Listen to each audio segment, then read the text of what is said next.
Corintios 4:1 dice: así pues, téngannos los hombres por servidores de Cristo y administradores de los misterios de Dios. Una vez más, 1 Corintios capítulo 4, versículo 1. Lo puedes abrir ahí y leer junto conmigo, ¿no? Así pues, téngannos los hombres por servidores de Cristo y administradores de los misterios de Dios. Sin duda, Pablo está ahora llevándonos a mirar al liderazgo, a los servidores, pero de la manera correcta. Si hay algo que tenemos que recordar, el contexto, recuerden eso. ¿Por qué Pablo les escribía? Había recibido las noticias de las divisiones que habían generado las preferencias por ciertos líderes. Entonces los líderes eran lindos, buenos, grandes servidores de Dios. Ya quisiéramos tener, lo he dicho más de una vez, a esos líderes en nuestra iglesia. Pablo, Apolo, Pedro, cada uno predicando, cada uno compartiendo su experiencia con Cristo. Pero ese excelente liderazgo generó algún tipo de reacción negativa. Formaron grupos, preferencias, y esas preferencias surgió en la iglesia competencia, murmuraciones, críticas, fastidios, y entonces eso prácticamente degeneró en divisiones. El cuerpo de Cristo se divide. ¿Por qué es importante que nosotros aprendamos acerca del liderazgo en general? Estas palabras del apóstol sin duda no solo están dirigidas a la congregación en general, para que cada uno de nosotros aprendamos cómo tratar a los líderes, cómo tratar a los que están en autoridad, a los que ejercen la autoridad, sino también a los que están en autoridad para que sepan conducirse ellos como autoridad. Así que tanto los que están bajo el liderazgo de alguien como el que ejerce el liderazgo, entonces tienen que prestar atención a estas palabras del apóstol, a esta instrucción de Dios por medio del apóstol. ¿Qué está haciendo Dios? Instruyéndonos a la iglesia que está bajo el liderazgo de ciertos hombres y mujeres y al liderazgo mismo que está ejerciendo el liderazgo. ¿Por qué decía yo es importante esto? Porque estamos viviendo en nuestro país una profunda crisis de liderazgo. Una profunda crisis de liderazgo. Imagínense a un montón de gente. ¿Pueden la siguiente, por favor? Gracias. Apuntando a todo sitio. Enseñando todo tipo de lecciones. Interpretando la vida a su modo. Anteponiendo sus preferencias y sus egoísmos. Dejándose llevar por sus pasiones y sus sentimientos. Dejando de lado la palabra de Dios. Líderes de las casas que olvidan el evangelio. Mujeres de las casas que no contemplan y consideran el evangelio. Policías, maestros, líderes. Todos estamos en medio de esto que es una crisis de liderazgo. ¿Por qué, pastor, es una crisis? Porque no tenemos modelos, pues. ¿Quién es un buen modelo de liderazgo en esta tierra, en este mundo, en nuestro país, en nuestro distrito? Menciónenme un buen alcalde que sea un referente, un buen ministro, un buen congresista, un buen presidente. Aquí estaríamos debatiendo, ¿no es cierto? Pero nos sobraría el tiempo para estar pensando, bueno, ¿y quién de todos estos es un buen referente? Hoy hay una distorsión de la naturaleza del liderazgo. Y por eso es importante este pasaje, porque hay una distorsión de la naturaleza, es decir, ¿qué cosa es ser líder? ¿Qué cosa es gobernar? ¿Qué cosa es conducir? ¿Qué cosa es dirigir? Ahí hay una desnaturalización de lo que esto es. Hoy algunos servidores, y tengo que mencionarlo con tristeza, del segundo poder de nuestro país, que es el Congreso de la República, Estos señores del Congreso de la República, ¿puedes poner la siguiente, por favor? Ya, gracias. Ellos están allí, no sé por qué motivos, pero sospechamos. Cuando oímos jurar a más de uno por Dios y por la plata, entonces, Dios, ¿qué mensaje están enviándonos? ¿Cómo aflora eso en sus corazones? ¿Cómo está en su mente? Involuntariamente dicen su propia intención y su propio deseo y señalan su propio pecado. Yo juro, imagínate, ante las cámaras, ante la representación nacional, a nivel nacional, juro por Dios y por la plata. Perdón, no quise decir la plata, la patria. El mensaje que transmite. Y lo más grave, por un lado, es que esa actitud inconsciente revela entonces la forma como ellos están entendiendo ser autoridad. Por un lado, lo que estamos descubriendo es, la autoridad significa beneficio. Ser autoridad significa ganarnos alguito. ¿Cuál es mi parte? ¿Y cuál es mi tajada? ¿Y yo qué gano?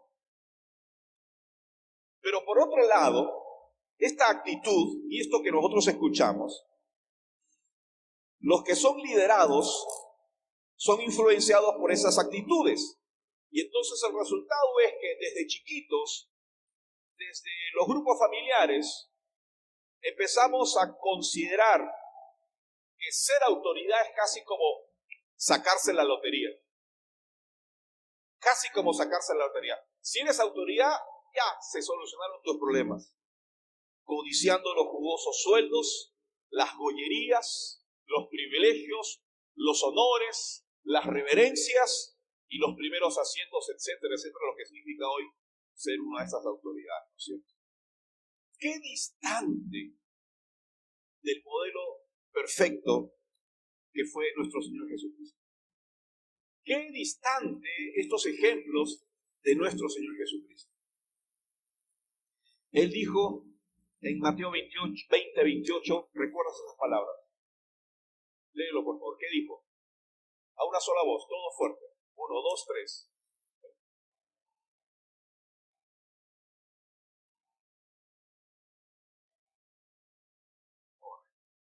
El Hijo del Hombre no vino para servir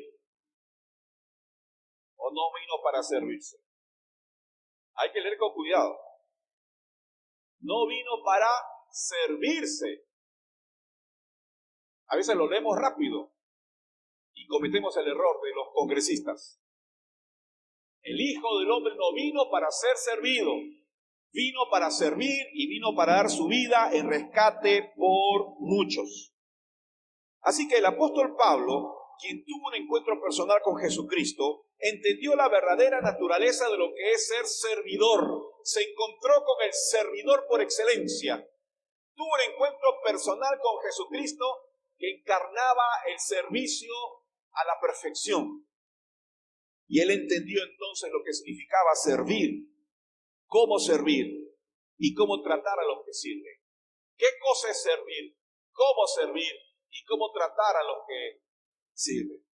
Por eso pudo corregir a esta iglesia dándole estas enseñanzas. ¿Qué aprendemos, mis hermanos? ¿Qué aprendemos?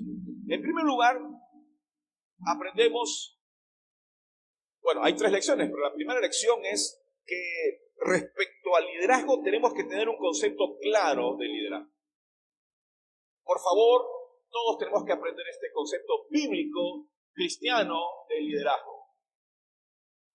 Debemos tener un concepto cristiano de liderazgo, un concepto claro de liderazgo. Por eso dice el verso 1, la primera parte. Así pues, téngannos los hombres. Pablo está diciendo con esta frase, ustedes deben tener una idea clara sobre quién es su líder en la iglesia. Ya les he explicado en el capítulo 3, capítulo 2, capítulo 1, las verdades de cómo mantener unida a la iglesia, las preferencias más apreciadas por Dios para que podamos ponerlas en práctica. Ya les he enseñado el valor que tiene el creerse más por saber. Bueno, Lo que deseo ahora es que todos ustedes nos consideren a nosotros, tengan un concepto de nosotros de la siguiente manera. ¿Qué está esperando? Que tengamos un concepto claro de ellos, y luego lo va a decir en la siguiente parte del verbo. Pero lo primero es, tienen que tener una idea clara sobre qué cosa es ser un líder en la iglesia. Ahora, esto está implicando que sí, hay entonces otras ideas respecto a ser líder, otras ideas respecto al liderazgo, otras opiniones, otras formas de entenderlo sobre quién es y cómo debe ser considerado el liderazgo. Esta es la responsabilidad entonces seria que tenemos los creyentes. Tú puedes escuchar, ver y oír lo que es ser un líder por la radio, televisión, internet o un ejemplo personal en tu propia casa. Tú tienes un modelo de liderazgo. ¿Qué cosa es ser líder para ti? ¿Qué cosa es ser un líder para ti? Tú tienes una idea. Claro, hay muchas ideas y ahí está la responsabilidad. Miren, ten cuidado con todos estos modelos de liderazgo. Hay demasiados. Así que yo quiero invitarte a que tú tengas el modelo cristiano, el modelo claro de liderazgo. Esa es nuestra responsabilidad. Pablo les va a decir entonces cómo debían considerarlos a ellos. Así que esto es importante. Ustedes tienen que considerarnos a nosotros, a Pedro, al hermano Apolos, a mí, de la siguiente manera. Pero por favor, no confundir. No pensar como el mundo piensa. No pensar como algunos malos congresistas piensan. Así que esta es la gran lección para nosotros, para todos los creyentes de todos los tiempos, para ti y para mí. Muy bien, Pablo, ¿cómo tengo que pensar de ti? Quiero tener esa posición clara. No quiero confundir. No quiero estar dentro de la iglesia con ideas mundanas de liderazgo. No quiero tratar a mis hermanos como si fuera un jefe o un ejecutivo o un empresario. No quiero traer las ideas del trabajo de la oficina a la iglesia. Yo quiero el concepto bíblico de cómo debo considerarte a ti, líder, pastor, maestro. ¿Amén? Eso es lo primero. Así que nadie se quede sin, ¿y cómo será esto? Bueno, no sé, ¿qué piensan los? No, tú tienes que tener una visión clara. Tú tienes que mirarlos a ellos como nos está enseñando el apóstol, bíblicamente, pensando bíblicamente. Y así evitaremos muchos problemas. Segunda lección. Debemos mirar al líder como un servidor. Claramente. Así pues, tengan los hombres por servidores de Cristo. Ahí está. Esa es la posición cristiana, la posición bíblica del que ejerce el liderazgo, del que está en autoridad. En otras palabras, Pablo les dice, ustedes deben considerarnos como simples servidores de Cristo. ¿Cómo tienen que mirarnos? Como simples servidores de Cristo. ¿Qué cosas somos? Eso, simples servidores de Cristo. Un servidor, para que quede claro, una persona que sirve, un servidor, es un hombre que trabaja libremente bajo las órdenes de alguien. No está obligado, voluntariamente sirve bajo las órdenes de alguien. Se refiere a ese lado de la voluntad del servidor, ese lado activo, ese lado esforzado del cristiano que se esfuerza para, bajo la dirección de alguien, cumplir un objetivo, cumplir un trabajo. Sirvo bajo la dirección de fulano o de mengano. Como tal, entonces, sirve o ministra al Señor, como lo hacía Pablo y como lo hacían sus amigos servidores. Sirve como un simple servidor del Señor. Fíjate Hechos 13:1-2. Ellos ya lo hacían.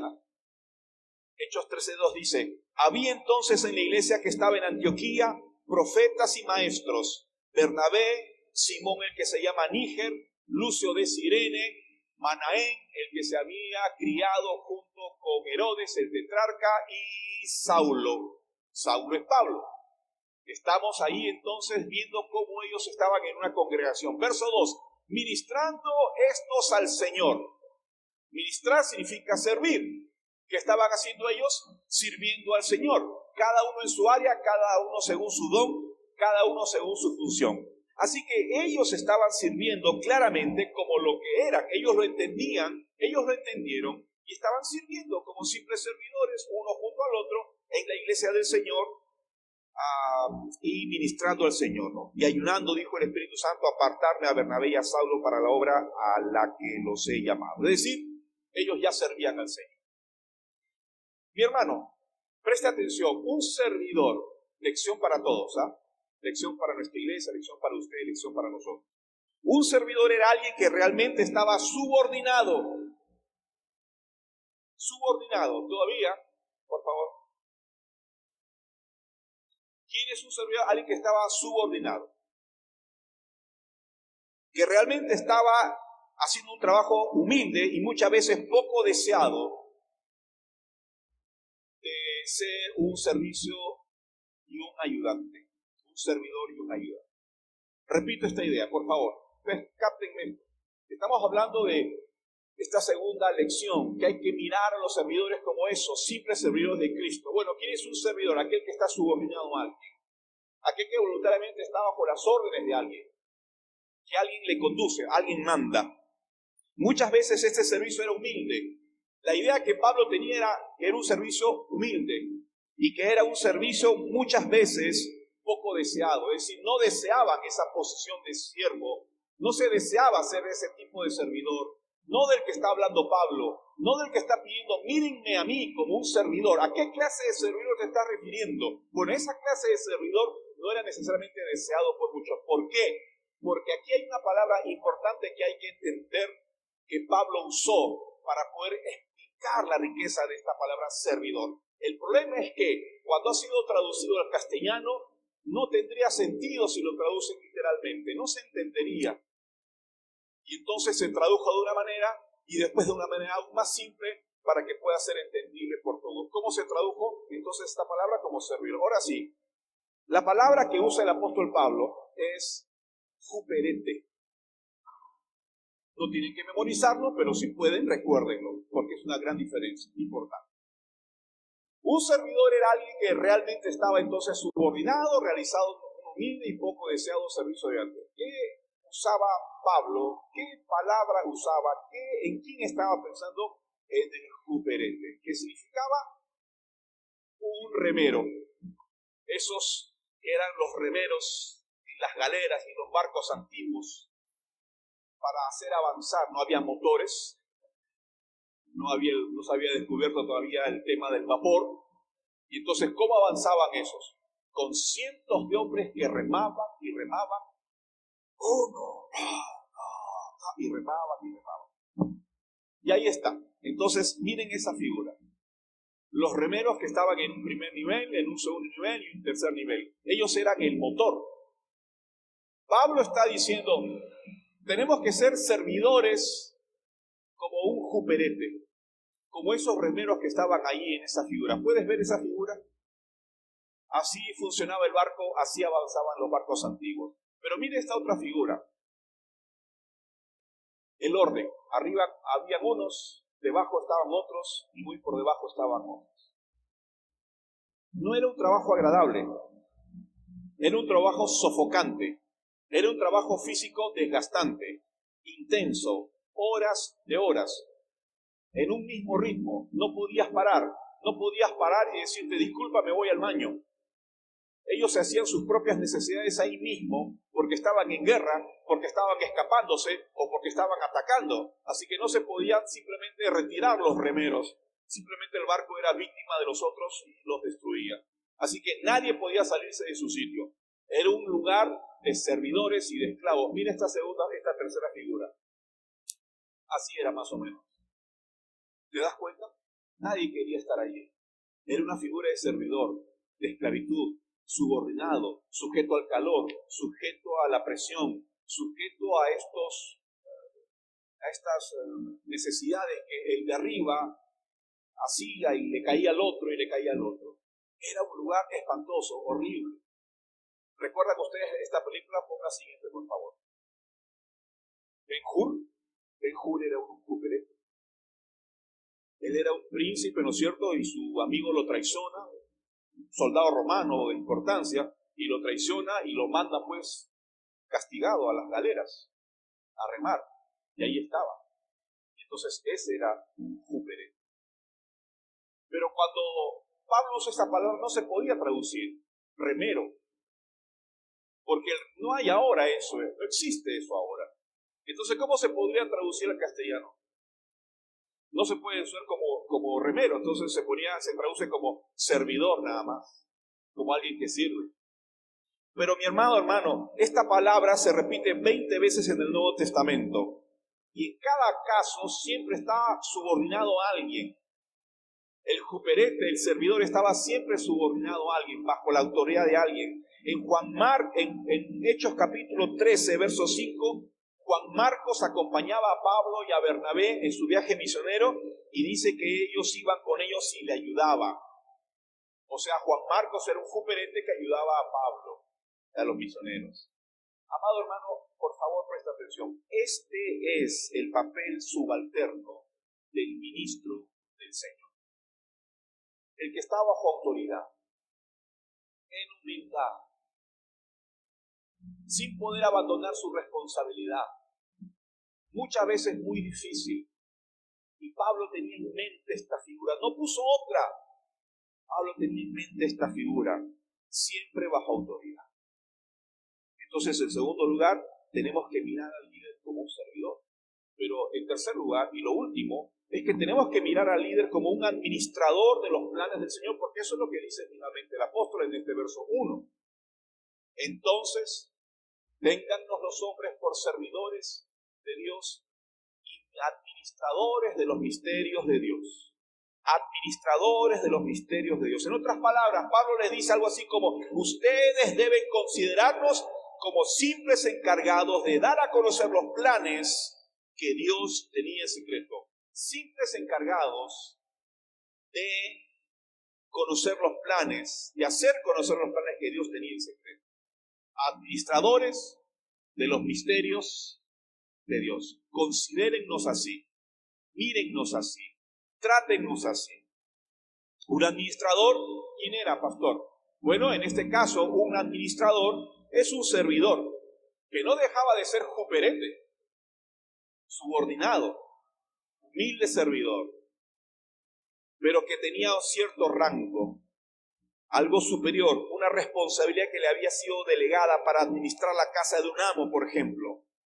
Cuando tenía otros servidores, entonces él estaba por encima de los demás. Él era un administrador. Y la palabra que usa Pablo, aquí es otra palabra muy bonita, y quiero presentarlas. Oikónomos. ¿Y qué era un oikónomos? Un mayordomo. Un mayordomo que estaba al frente de otros esclavos en la casa. Y que él era el esclavo, digamos, supervisor, pero seguía siendo esclavo, seguía siendo juperete. ¿Qué dice Pablo? No solo considérennos juperetes, servidores, sino también considérennos oikónomos, o sea, mayordomos de algo que no es nuestro. Porque ¿qué hace un mayordomo? Administra las cosas del dueño de la casa, los bienes, el dinero, la provisión, los hijos, la casa, las riquezas, todo. Pero nada de eso es del mayordomo. Así que este es otro elemento importante para que aprendamos a tratar liderazgo y los líderes entendamos quiénes somos. Administramos cosas, pero no son, ¿de quién son? De Dios. Y entonces era un administrador, un oikónomos, y si quieres juntar las dos palabras, un juperete oikónomo. Un juperete oikónomo. ¿Quiénes son estos pastores hoy en día? Bueno, hoy en día son los predicadores, los que administran ¿qué cosa? La palabra del Señor. Los maestros, los que administramos la verdad que no es nuestra, esta verdad no es mía. Yo no puedo hacer de la palabra de Dios lo que me da la gana. Yo tengo que predicarla y anunciarla, sino de Jesús, el Maestro, nuestro amo, nuestro Señor. Entonces se refiere a esa parte espiritual de compartir la palabra del Señor, ¿no? Cercano a Jesús. Los ministros, los servidores, compartimos la palabra del Señor porque estamos cercanos a Él. Bueno, este es el papel, mis amados hermanos, y vamos terminando, del ministro de Dios, un subalterno de Dios, un administrador del Señor y ante quien debe rendir cuenta. Este es otro elemento importante. El administrador, cuando venía el amo, preguntaba: ¿y cómo te fue? Bueno, señor, hemos recibido la mercadería para esta semana, hemos despachado esto, los hijos han ido a sus clases, los servidores y los esclavos están todos limpios y ordenados, se ha arreglado esta parte de la casa, aquí está el dinero, aquí están los bienes, aquí está todo. Y el dueño de la casa decía: muy bien. ¿Qué hacía este hombre? Rendía cuentas. ¿Qué dice Pablo? Mírennos como administradores, porque nosotros rendimos cuentas y rendiremos cuentas. No es nuestra palabra, no somos dueños de la palabra, no somos dueños de la iglesia, somos simples oikónomos, administradores, que tenemos que rendir cuenta de lo que Dios nos ha dado. ¿Y qué cosa tenían que ellos administrar? Dice Pablo: los misterios de Dios. ¿Qué es un misterio? Una verdad que antes había sido oculta, por ejemplo, en el Antiguo Testamento, pero que en el Nuevo Testamento está siendo revelada.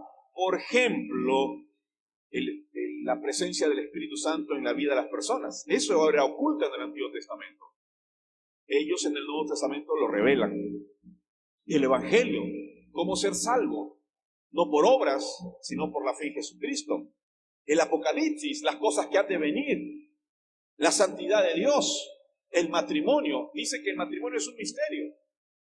Y eso los predicadores y los maestros son los encargados de enseñar qué cosa es el misterio del matrimonio. ¿Qué cosa es ser una sola carne? ¿Qué cosa es el pecado? ¿Qué cosa es la santidad? Esos son los misterios que el hombre no conoce y que uno administra como enseñando, explicando, compartiendo lo que venimos haciendo aquí. Por eso la responsabilidad del que es un administrador de los misterios de Dios está claramente en 2 Timoteo 2:15. Haz todo lo posible por presentarte delante de Dios como un hombre de valor comprobado, como un trabajador que no tiene de qué avergonzarse, que enseña debidamente el mensaje de la verdad. Que enseña debidamente el mensaje de la verdad.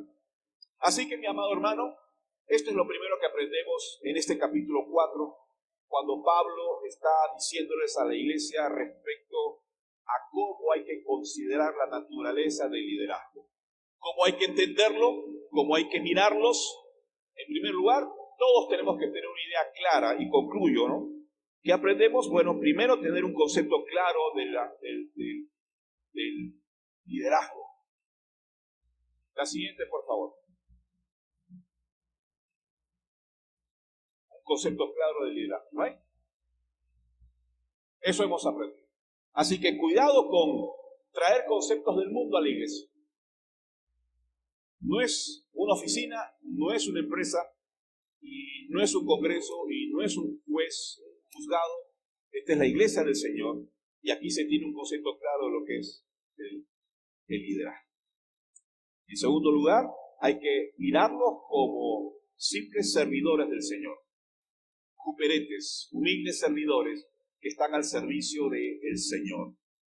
Y finalmente, como administradores de los misterios de Dios, es decir, como un mayordomo, un oikónomos de las cosas que el Señor le ha revelado, y ellos están en responsabilidad de compartir, hacerlo bien y dar cuenta.